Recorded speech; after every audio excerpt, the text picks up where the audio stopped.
Hi, and welcome to the Happy New Year episode of Black Women Parlay podcast. Now, usually a podcast is an interview or discussion with another person, but today you have yours truly, just me. And it's not going to be a very long episode, but it's one that's definitely around contemplating how you start this year. And when I say how you start this year, we talk about, and you see all these articles starting this new year different, you know, um, not racing. And even I've been talking about intentionality as being my word of the year. And the reason why I've picked intentionality as being my word of the year is really because it helps frame and pace me, i.e., if each action that I take is measured, if each action that I take is well thought out, it removes that barrier of haste, but it also makes sure that how I choose to expend my energy, professionally and personally, um, is meaningful. And it's not to say that I'm trying to control outcomes because I can't control outcomes, but I can control me and I can control how I move into a situation. I can control what I choose to engage with, who I choose to engage with, how I choose to engage with it. Um, and it's also for me looking at this concept around not creating, still dreaming and having goals, but at the same time, not creating so many goals that none of them feel achievable. Or in order to achieve your goals, you have to sacrifice yourself where you're not just an empty cup, but you're a completely depleted cup, broken shell. And that's why approaching the new year, I think, is a very, very individual process. And that this time, I'm not sure if many of you know, but I'm based in Germany. So tomorrow, I think tomorrow's the 6th of January, is a holiday. Um, and it's taking that time. And I feel like, excuse me, that right now, this first week in the month is very much ramp up. But it's taking that time to allow yourself to adjust and recalibrate as we move into the new year, so that it doesn't feel as pressured, that you don't feel like there are all these things you have to do immediately, but rather you give yourself the opportunity to ease into it with meaning, so that as you're living everything, it's intentional, it's authentic, and it gets you to where you want to be. On the one hand, time feels like it's racing by, which it always does. But I have this feeling, I always feel like the beginning of the year, I don't know, time just feels slower, but I think that's intentional. We race through with planning, and planning is important. Don't get me wrong. I plan, I plot, all of those things.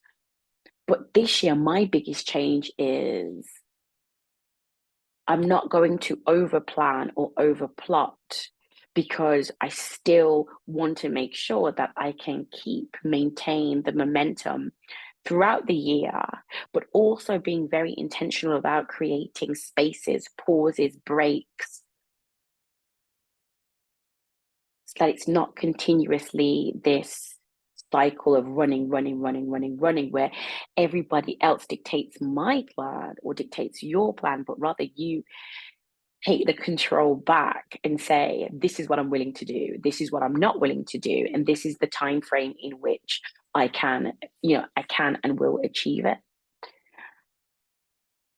So be kind to yourself, take time, make the strategy time awesome, whether that's curling up on a sofa, listening to your favorite music, lighting your favorite candle, having it with a glass of wine, or brewing, doing your own tea ceremony, or making that really nice, I don't know, matcha latte or cappuccino or whatever it might be.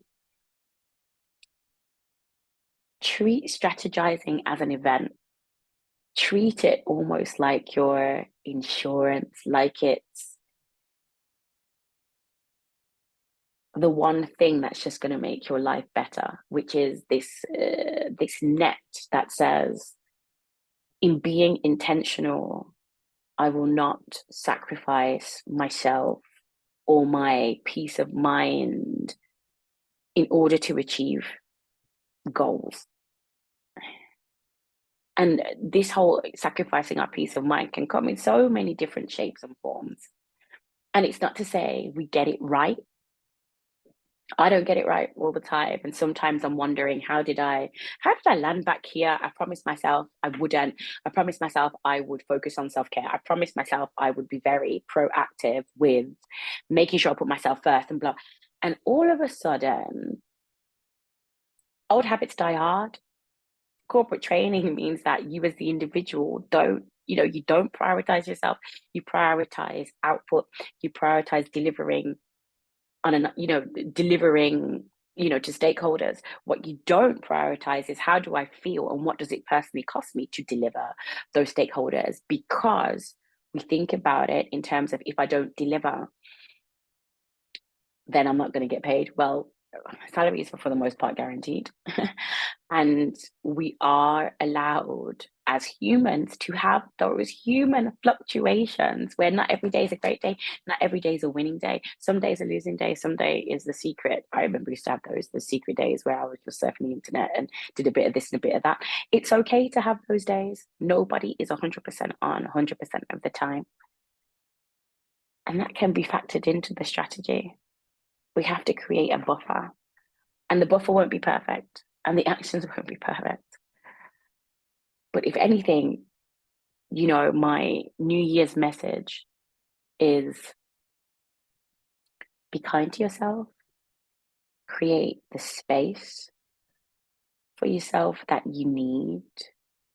Take the time to understand, what is it that you need? Is it more time to read books? Is it more time to be outside? Is it more time to just get your hands dirty? I don't know, painting, pottery, clean. Everyone has their thing. Because I remember very specifically when I moved to Munich, I made a list, and I moved here without knowing a soul. And I made a list of the things I enjoyed doing and the things that defined what a good life was to me. And I'm not talking about money. I'm talking about, like, what is it that I fundamentally enjoyed, that no matter where you drop me, these are the things that I would always I would always seek out in a city. Just because, and this is my own personal belief, I believe that cities are living and breathing, and you have to meet a city halfway. So you can't expect the city to do all the work and offer you everything that it has, but rather you have to work on that too. And that's what I did. And I think that should be a life, that's a life exercise that I'm still continuously working on. What makes life good for Leanne? And how can I make sure that I live that life continuously? And how do I make sure that if those things that add value to my life have changed over the years, am I capturing that too? Am I capturing my growth? Am I capturing my changes? And that's just one of the things I enjoy doing at the beginning of the year, is seeing, have the things that I like changed? How much have I developed? What is it that I like doing 10 years ago versus now that's changed, or what stayed the same? And I would just like to say, I hope you find your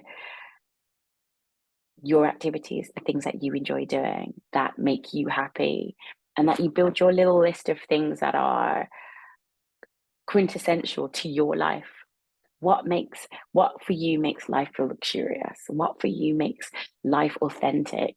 How can you be intentional about it in terms of making things happen? Now, as a control freak and a planner, a lot of stuff on the intentional part it feeds into my personality of liking to plan. But intentionality doesn't always mean you have to be a control freak or a planner. It just might mean being aware of the things you would like to do. It doesn't necessarily mean list making. We all find our own ways, but I wish everybody a 2023 that reflects who they are who you are, what you want out of life, what it is that makes you happy and makes you tick, but also that you create the space to achieve those goals and to really enjoy enjoyment. And that sounds very strange, but a lot of the times I've been there as well. You're so focused on doing, you lose your capacity to enjoy, to feel, to feel it, to really be engaged with it, um, with life, that it is life. Um, and in many senses, it's going back to finding that almost childlike part of you that gives you the capacity to dream, that gives you the capacity to want more, that gives you the capacity just to be in the present whilst, switching off your brain that's telling you, I've got this long to-do list and all these other things in the background. Yeah, so I wish everybody a meaningful, authentic, intentional, luxurious, nurturing, reassuring, affirming, happy, prosperous, and successful 2023. So, until the next episode.